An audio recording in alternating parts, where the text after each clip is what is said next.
In this installment, we're going to be going over the Week 10 early slate. Let's get into it.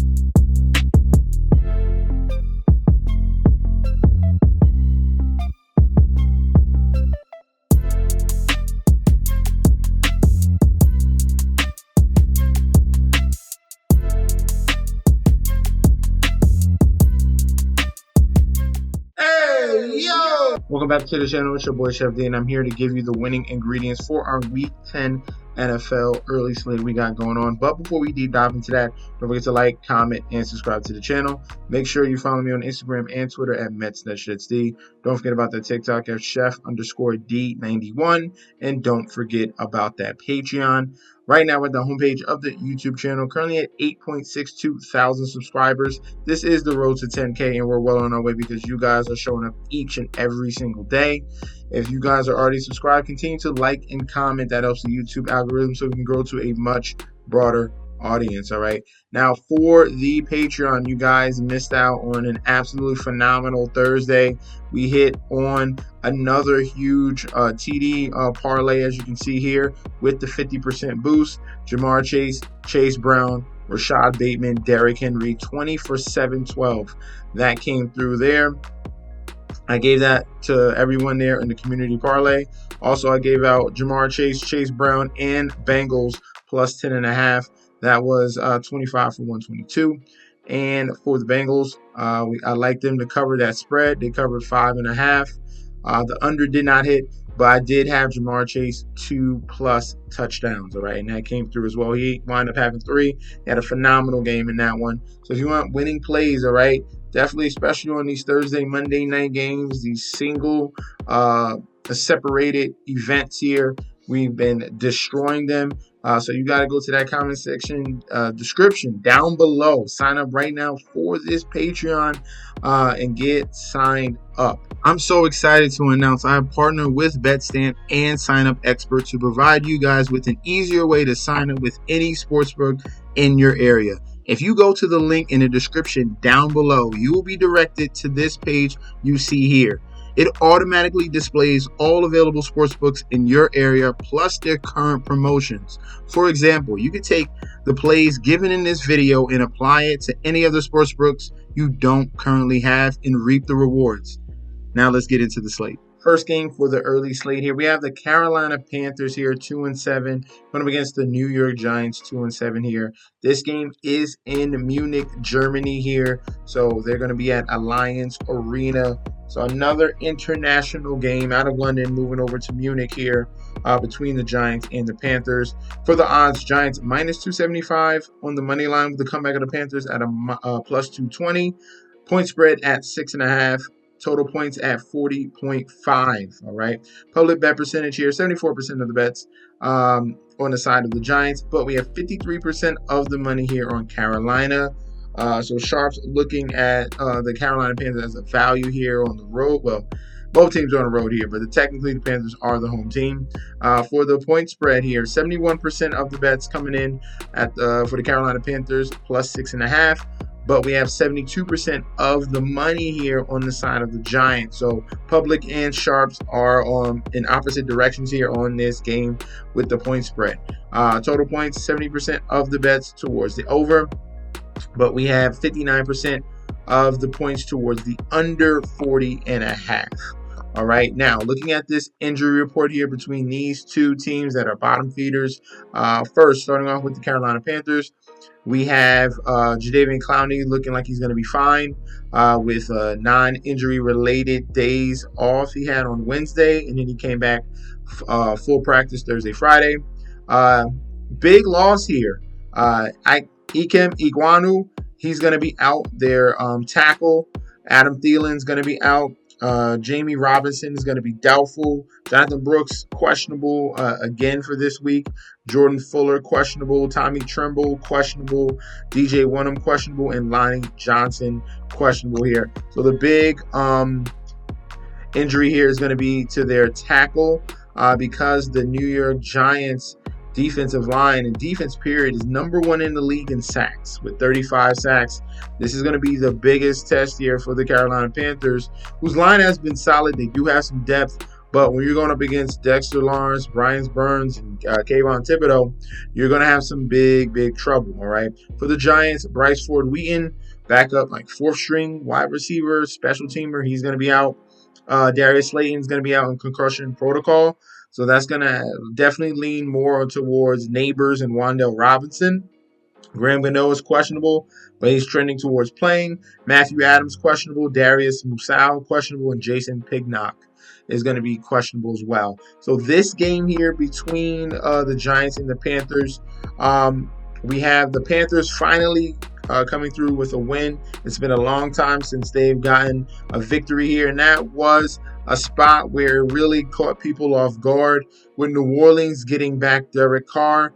But this was an NFC South matchup, in-division battle, and the Carolina Panthers were able to shock their rivals here in the New Orleans Saints and get a win. All right, we saw a better performance here out of Bryce Young, which was a positive to see him finally take the reins back, despite the fact of the car crash that Andy Dalton was in.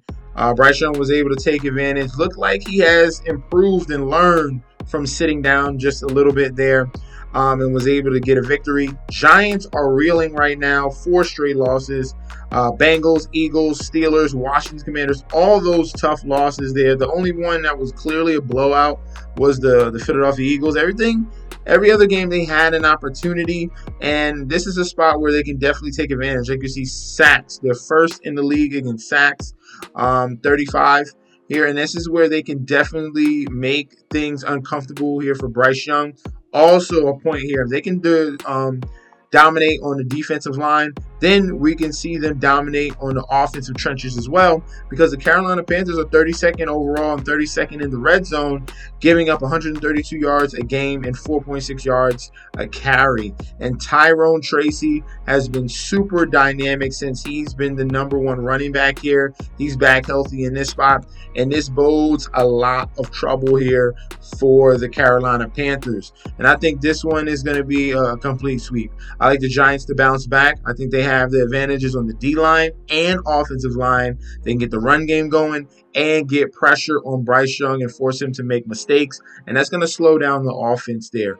All right, the Panthers were fortunate enough to face a familiar foe in the Saints and take advantage of them and their horrible offense that we've seen, despite the fact they started out red hot first 2 games, and since then they have been absolutely horrible. So for the Giants, we're going to go on the money line. I think the Giants even cover this spread here. I'm going to agree with the Sharps with a -6.5.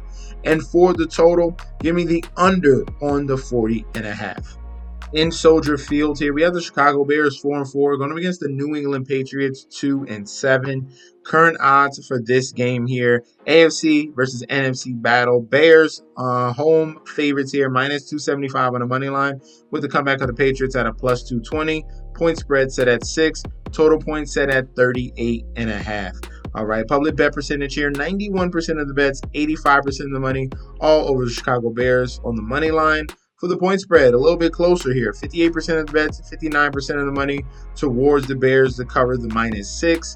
And for the total points, we have 88% of the bets towards the over, but we have 62% of bets here, 62% of the money slightly on the over, 38.5. So Sharps are leaning towards more of the under with the 38% there for the total. All right, injury report between these two teams, starting off with the Chicago Bears. Offensive tackle Kyron, he's been out. He's on that DFR list. He's out. Jaquan Brisker is out. Their starting safety. Braxton Jones, tackle, out. Darnell Wright, tackle, out. Kyle Gordon, it looked like he's fine. Noah Sewell, questionable. Darrell Taylor, questionable. Ryan Bates, questionable. So we have major concerns here on the offensive line for the Chicago Bears here at the tackle position. Not saying the Patriots have like elite pass rushers here, but it's definitely a spot where they can attack a weakness. The Patriots here, Kyle Duggar, their leader at safety, he's out. That's a big loss. Christian Ellis, linebacker, he's out. Q tags on Vidarian Lowe, Daniel Iquale, Marte Mapu, Layden Robinson, and Jacqueline Roy, all questionable. Alex Austin and Michael Jordan, also questionable as well. So the big loss here for the Patriots at the safety position. Kyle Duggar has been a phenomenal pick for them and the New England Patriots here. They're going to be missing one of their leaders in that secondary. All right. When we're looking at this game here between the Patriots and the Bears are dealing with a plethora of issues on the offensive line. The offense, period, with DJ Moore and not even feeling motivated to play. With concerns what's going on with Shane Waldron. Can he actually call an offense? There's a lot of question marks going on here with the Chicago Bears. They had their nice little run of 3 games in a row, and they reverted back to the issues of earlier in the season. And we had a loss against Washington, devastating loss there by the last second Hail Mary, and then being dominated completely by Arizona in the run game. Now, what you're going to get with the Patriots here, you're going to get more of the run game. They're going to slow things down, make things ugly. Drake may have some talent and can create with his legs, and he has some fiery upside here, which leaves the Patriots here as a spot where it can be an upset. They played Tennessee tight, took them all the way to overtime. Lost by 3 in that game. They played the Jets tight and won that game here. I think they're going to be rough and rugged here with Gerard Mayo as the head coach, with Drake May giving them opportunity to create, outside the plays and running the ball with Stevenson here. I see some upside on the Patriots. So we're going to be going here. Also, if we're looking at fantasy points allowed to opposing running backs. All right, New England Patriots have struggled against the run. 30th overall, 30th in the red zone, 124 yards and 4.7 yards a carry, but so has the Chicago Bears. And this is going to be the bread and butter of the New England Patriots running that football. They're 20th overall and 9th in the red zone, but this is the concern. 110 yards per game here to running backs and 5.1 yards a carry. That is huge. That's most in the entire league. Okay, so that's where I think the bread is going to be buttered. So we're going to be leaning towards the underdogs here. All the value to me is on the Patriots. I cannot trust the Bears and Shane Waldron's offense. So give me the Patriots +6. And for the over-under, I will lean towards an under of 38.5 and a very slow, run-oriented game here between both of these teams. In Lucas Oil Stadium here, we have the Indianapolis Colts 4-5, Buffalo Bills 7-2. Looking at the current odds for this game, Bills are road favorites, -210 on the money line, with the comeback of the Colts at a +170. Point spread set at 4, with the total at 46.5. All right. Public bet percentage here, 95% of the bets, 94% of the money on the side of the Buffalo Bills. For the point spread, 81% of the bets, 75% of the money on the side of the Buffalo Bills to cover that 4. And for the total, we have 76% of the bets, 81% of the money towards the over 46.5. Looking at the injury report here for the Indianapolis Colts, everything looks pretty good besides Michael Pittman, their number 1 wide receiver. So things are going to be more on the side of Josh Downs, Adonai Mitchell, and Alec Pierce here. So they definitely have some weapons there that Joe Flacco can still throw to, but losing their leader at the wide receiver position in Michael Pittman will hurt. All right. Looking for the Buffalo Bills, a lot of guys on the injury report, but actual injuries will just only be Keon Coleman, their rookie wide receiver, who's been coming on as of late, but has a wrist issue and he's not going to be able to play in this game. Amari Cooper, they still have him, and he's looking like he's going to be fine in this game as well, getting limited practice all week long. And we have a Q tag on Curtis Samuel. So the bright spot here, the offense for the Buffalo Bills is still going to be intact. They've been phenomenal with the run game, as we've seen with James Cook and Ray Davis, their rookie. He had a huge, 70-yard run or catch, last week. But this run game is what they've been leaning on for the Buffalo Bills here. The Colts have been a little bit of an issue here. So earlier in the season, they were without DeForest Buckner. Buckner's back, so it will be an improved unit, and Kwity Paye as well at the defensive end side. But the Colts are still having issues stopping the run. All right, 121 yards allowed per game and 4.3 yards a carry. So that's a ton of yardage there. That's almost number one in the entire league. It's actually right behind the Carolina Panthers. Buffalo Bills, their weakness is not saying the weakness is stopping the run because they're allowing fewer yards, only 99 per game, but they're allowing a higher yards per carry, 4.6. All right, the secondary is a little bit stronger here in the Buffalo Bills, and the only leak here for the Buffalo Bills defense is that run defense, all right, just slightly. All right, so you can see a positive sign for both sides of the run game between Jonathan Taylor and with the Bills and James Cook and Ray Davis. All right, but the X factor here, the Colts are going to have big issues stopping the pass and Josh Allen. And that's always the X factor when you're talking about the Buffalo Bills. Can you limit the damage? It's like, can you try to stop Lamar Jackson? You could try, but you most likely you can't. And then same thing with Josh Allen here. All these elite QBs have big X factors. Patrick Mahomes, Lamar Jackson, and Josh Allen here are those type of guys. And the Colts are struggling against opposing quarterbacks. 22nd overall, 26 in the red zone, almost 250 yards passing, and 1.6 TDs per game. And if we're looking at fantasy points allowed to opposing wide receivers, this is a very juicy matchup here for veteran Amari Cooper that can definitely take advantage of these cornerbacks here for the Indianapolis Colts. All right, 23rd overall ranking, 30th in the red zone. So they're definitely giving up a TD here to an opposing wide receiver. Amari Cooper seems to be prime in that spot. All right.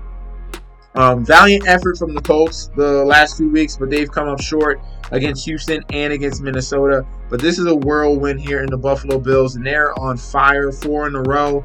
And they're looking for, it could be a look-ahead spot because they're facing the Kansas City Chiefs very soon. But I think they handle business here on the road. Give me the Buffalo Bills in this one. I'm going to go with the Buffalo Bills on the money line. The spread at a 4 sucks, just in case, because a field goal, if they win by a field goal, you don't cover. I would bump it down. I don't trust the Colts to cover. Bills money line, and for the total, I think that both of these teams can put up points. We're going to go with the over 46.5. I'm going to stay away from that point spread, okay? At Arrowhead here, we have the Kansas City Chiefs 8-0 going up against the Denver Broncos 5-4. Looking at the current odds right here, Chiefs home favorites minus 400. With the comeback of the Broncos at a plus 310, point spread at 7.5, total points at 41.5. For that public bet percentage here, 97% of the bets, 74% of the money, all over the Chiefs. Obviously, for the point spread, we have 60% of the bets for the Chiefs to cover that 7.5, but the money here is split down the middle. 50% on the side of Denver to cover and 50% on the side of the Chiefs to cover. And that is very interesting here to see that. We'll talk about that in a second. For the total points, 86% of the bets and 70% of the money towards the over 41.5. Looking at the injury report between these two teams, we have Juju Smith-Schuster out yet again with a hamstring issue. And we have Tershawn Wharton, D-tackle, questionable in this game. Positive sign to see him limited on Friday. All right, for the Denver Broncos here, we are seeing two issues on the defensive side of the ball. De'Laren Turner-Yell, safety, he's going to be out, and Drew Sanders is going to be out as well for the Denver Broncos. This is an in-division matchup here, AFC West battle between these two teams. First time they're meeting this year, and this is a spot where we're looking at the Broncos. They've had some shocking games earlier in the season. Some good wins, all right, against the Jets, beating New Orleans, beating Carolina, beating the Las Vegas Raiders. They had some solid, okay wins for them because we were not expecting this type of performance out of this Denver Broncos team. We were expecting Bo Nix to play better than what he's shown, but it was a reality check last week against Baltimore where you're going up in a tier, in the talent tier here, in the echelon of a team in Baltimore Ravens. They really showed who's boss in that one. And that could be a similar situation in this game against the Kansas City Chiefs. Yes, they're very familiar with the Chiefs, but the way the Chiefs are playing right now is just on another level. It's very similar to what I said about the Baltimore Ravens. Yes, the Kansas City Chiefs have not covered the last two games against Tampa Bay and against Las Vegas Raiders. But this spot here, I think they handle business. All right, both of those games were more in a prime time situation, especially that Tampa Bay game. And the Raiders usually give the Chiefs fits, and they actually gave the Chiefs their last loss. That was understandable. This one, I think they can take advantage of the Broncos defense and take advantage of Bo Nix and create some opportunities for him to turn over the football. So I'm going to go with a complete sweep here. We're going to go with the Chiefs on the money line. Chiefs to cover the 7.5, where most people are scared to go. That's why it's 50-50. And for the over-under, I'm going to lean towards the under 41, mainly because I believe in the Chiefs defense. And I think that the Broncos can limit the Chiefs. So I think this is more of like a 27-10 type of game, or even lower than that. But I definitely expect the Chiefs to win by double digits and keep the Broncos to under their team total of this game. In Caesar Superdome here, New Orleans Saints 2-7 going up against their rival Atlanta Falcons 6-3. This is always a special game between these two teams here. Always down to the wire, always tightly contested between the Falcons and the Saints. Right now, Falcons are road favorites -200 on the money line with a comeback of the Saints at a +165. Point spread set at 3.5 and the total set at 46.5. All right, public bet percentage here: 94% of the bets, 98% of the money towards all over the Atlanta Falcons here on the road. Thinking that this is a layup. 84% of the bets, 83% of the money for the point spread all over the Falcons to cover the 3.5. And for the total points, 82% of the bets, 78% of the money all over the over 46.5. Because both of these defenses are pretty bad. All right.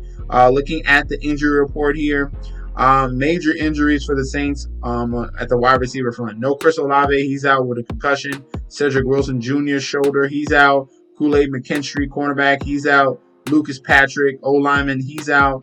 The Saints traded away Marcus Lattimore. Eric McCoy, guard center, he's doubtful as well. So a lot of issues there for the Saints. But there's one key factor there.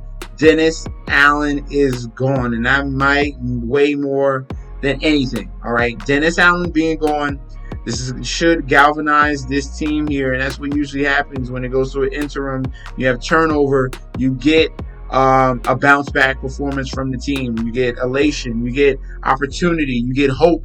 That's what usually happens when you get the guy that's been a cancer to an organization, to a team, and when they get gone, then the team responds and they rally behind the new head coach. All right. So with the Falcons, we have questionable on Drew Dalman, questionable on Drake London, and J.D. Bertrand, linebacker. He's going to be out in this game. All right. Looking at the odds, the public bet percentage is just telling you everything. Okay. Let me give you a little sprinkle on what the advantages are. All right. Saints give it up against opposing running backs. All right, that's why, as you can see, 26th overall, 25th in the red zone. They're giving up 106 yards a game to running backs and 5.1 yards a carry. So that's a positive sign for Bijan and Tyler Algier. And the offense for the Falcons, if they can get that run game going, then they can work the play action as well. The issue with the Falcons are they're giving up some of the most yards in the league, all right? 26th in the red zone. 26 overall, 32nd in the red zone. They're the worst. They give up the most touchdowns to opposing quarterbacks, all right? And this is a prime spot here for Derek Carr to bounce back. Everyone thought it was going to be last week against the Carolina Panthers. Rightfully so, it should have been, but they did not respond, and that was a spot where Carolina took advantage of. Now we have another NFC South battle, and it's a similar situation. Everyone thought that the Saints were a slam dunk last week. They falter. Now everyone's against the Saints this week. And I'm telling you right now, this is a spot where I told you with the coach change, it's going to be huge here. And you get the factor of Derek Carr motivated, bouncing back, and going up against a Falcons team that gives up so many yards to opposing quarterbacks and to wide receivers. So this is a plus side here for the New Orleans Saints. I get it. They've been on a 7-game losing streak. Their next win is going to come very soon. And it could come in this game here. All right. So we're going to be, all the value to me is on the side of the home underdog here in an in-division matchup. We usually take advantage of the spot. We've been spot on in these in-division games against, like I showed you about the Bengals. We were on the points in that one. With the Dolphins against the Bills, we were on the Dolphins in that one, and that covered. Time in and time out, these division matchups are super key, and the value is on the underdog and taking those points. All right, so let's give us the Saints here, plus 3.5. And for the over-under, I'm going to go with the over 46.5. I don't have any trust in any of these defenses here. They can run up the score. Alvin Kamara, despite the fact they have so many injuries at the wide receiver position for the Saints, they still have a ton of tight ends. Jawan Johnson, Taysom Hill. You're going to get a big dose of Taysom Hill in this game here, and Alvin Kamara. That's definitely going to be, that's going to really tire out this Falcons defense. So we're going to go with the over on the 46 and the cover of the Saints with the plus 3.5. In Raymond James Stadium here, Tampa Bay Buccaneers 4-5 going to be against the San Francisco 49ers 4-4 in this one. Looking at the current odds, we have the 49ers minus 300 on the money line with the comeback of the Buccaneers at a plus 240. Point spread set at 6.5. And the total point set at 50.5. So a very high total in this one. For the public bet percentage here, 88% of the bets, 74% of the money, all over the San Francisco 49ers. For the point spread, 54% of the bets, 63% of the money towards the 49ers to cover. And for the total points, we have 71% of the bets, 63% of the money towards the over 50.5 in this one. Looking at the injury report for this game here, we have Chris Conley. He's going to be out for the 49ers. Kevin Givens out. Charvarius Ward, cornerback, out. Yair Gross-Matos, he's going to be out. And that is all for the San Francisco 49ers. So some issues there on the defensive side of the ball with Kevin Givens and Charvarius Ward. Those two guys are some key factors being out in this game. For the Tampa Bay Buccaneers, outs will be Mike Evans, obviously, still with that hamstring issue. That was it was a horrible injury that he got in that game. And Q tags on everyone else, and Jordan Whitehead, Tyke Smith, Jalen McMillan. Hopefully Jalen McMillan can be back in this game here. All right. So for the Buccaneers, they played tough in almost every game, despite the fact they have no Chris Godwin, no Mike Evans. They've stayed close in the majority of these games. Against Baltimore, they gave a valiant effort. Against Atlanta was a very close game. And against Kansas City Chiefs was a very close game.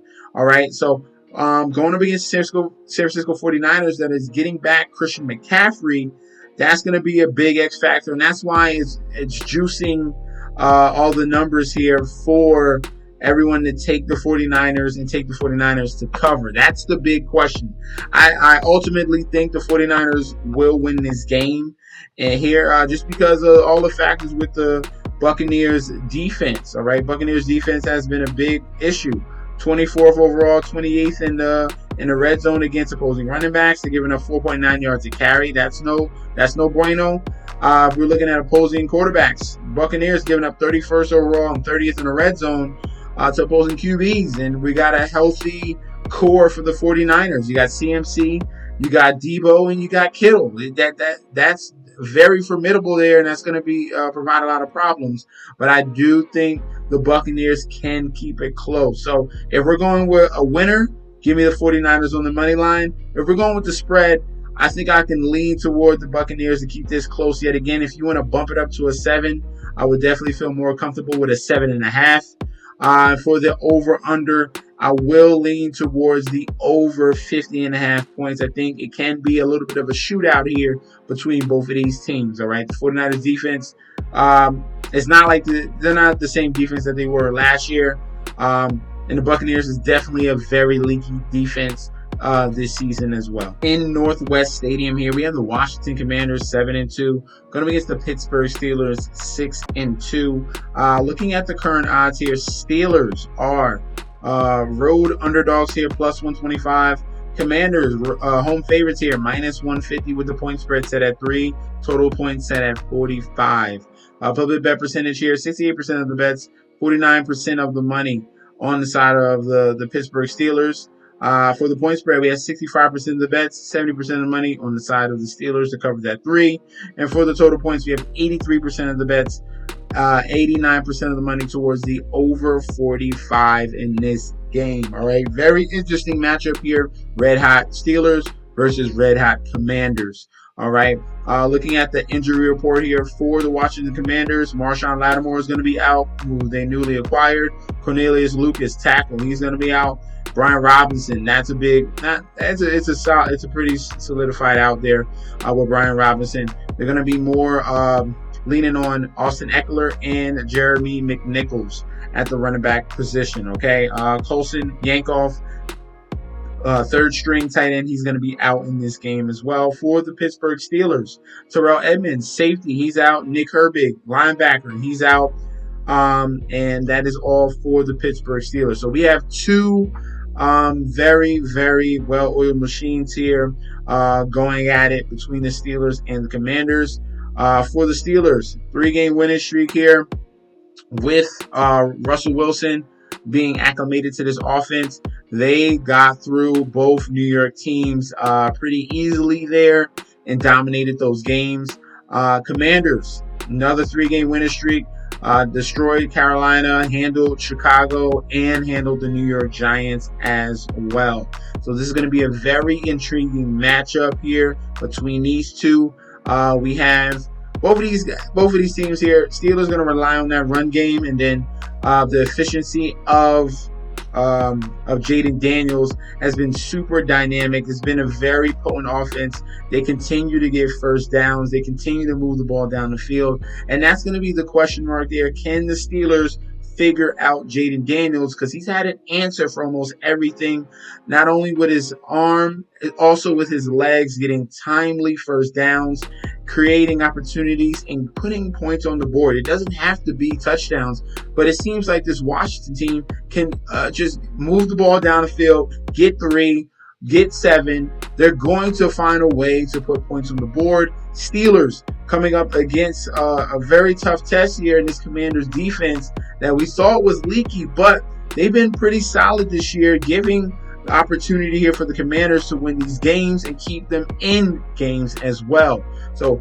what Russell Wilson are we going to get? That's going to be the question for me, because I know what Jaden Daniels is going to show up and do. Russell Wilson in this third game here, after he beat the Giants, after he beat the New York Jets here, are we going to see another consistent game out of him?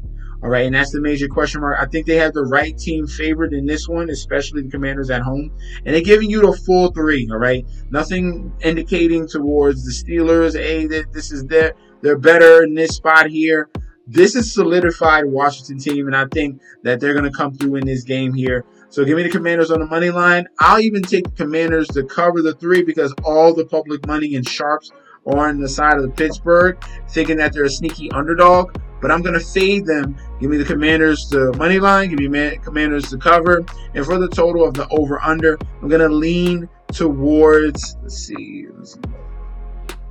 I'm going to lean towards the under on the 45. I think Steelers are going to struggle to put up points. They might be able to move the ball with the run game. We'll see how dynamic Najee Harris is in this one. But Jalen Warren is going to be a guy that you could worry about that could help this running game here. But I'm going to go with the under on that one. So Commanders money line, Commanders to cover the 3, and the under on the 45.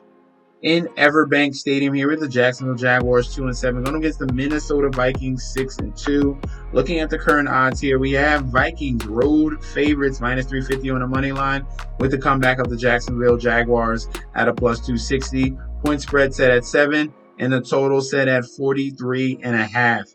Public bet percentage here, 97% of the bets, 97% of the money, all over Minnesota, and rightfully so. For the point spread, 84% of the bets, 92% of the money on the side of Minnesota to cover the 7. So all the confidence, public and sharps, all over the Vikings in this one. For the total points, 70% of the bets, but we have 50-50 split on the money here between the over-under 43.5. All right, we'll talk about that very soon. Looking at the Jacksonville Jaguars injury report, news has came out that Doug Peterson is trending towards Trevor Lawrence not playing, all right? Most likely the quarterback in this game will be Mac Jones, all right? Who they got from the New England Patriots here, and that's going to be a huge downgrade. I mean, Trevor Lawrence isn't that great anyway, but going down to Mac Jones is going to be a big problem going up against this defense here in the Minnesota Vikings. That's going to bring a ton of pressure here with Brian Flores, all right? For the injuries, Ezra Cleveland, offensive lineman, he's out. Mason Smith, he's out. And like I said, Trevor Lawrence, he's trending towards not playing in this game. All right, Minnesota Vikings, everyone else is fine in this game. Just a whole bunch of Q tags. But everyone's going to play in this one. So a healthy team here in the Minnesota Vikings is going to bode well for them. And this is a prime spot here. Prime spot because we're talking about a team that is number one in interceptions. Mac Jones has an issue of turning the ball over. And we have a top 7 team here in sacks. So this is a very formidable defense going up against Mac Jones here, getting his first opportunity in a while. And it's not going to bode well for him. Vikings coming off a nice win against the Colts, covering that spread. Jacksonville Jaguars struggled against Green Bay and Philadelphia, back-to-back losses, and they're going towards a backup quarterback now. Now, with the Jacksonville Jaguars across the board, they struggle against running backs and quarterbacks, okay? For running backs, 27th overall, 31st in the red zone, giving up 91 yards a game, 4.1 yards a carry. It's really giving up a lot in the receiving game as well, all right? So that's going to bode well for Aaron Jones, all right? For the quarterback position here, fantasy points allowed against opposing quarterbacks, they're 32nd ranked overall, 27th in the red zone, 275 yards passing, and 2.1 TDs per game. All right, so Darnold can get things cooking here going up against this Jaguars leaky defense. And I like a full sweep on the Vikings, all right? Give me Vikings on the money line. Vikings to cover the -7, and I like the under on the total of 43.5. Or you could just go towards the under on the team total of the Jaguars. I think the Vikings can put up a ton of points here. If you want to boost up the point spread, this is definitely a game you can definitely do that towards, like a -10 or even higher. Do it 2 touchdowns, okay? And for the total points, I'm going to lean towards the under. I don't expect the Jaguars to be putting up much points, but I definitely expect the Vikings to on the other end. All right, so those are going to be our selections for the early slate on Sunday. Let me know in that comment section down below. Do you agree? Do you disagree? We can definitely debate about that down below. Guys, if you want to sign up for the Patreon, remember that's in the description section. You're getting access to daily bets, future bets, and access to that group chat that goes off 24/7. This your boy Chef D. I'll be back very soon. Peace out.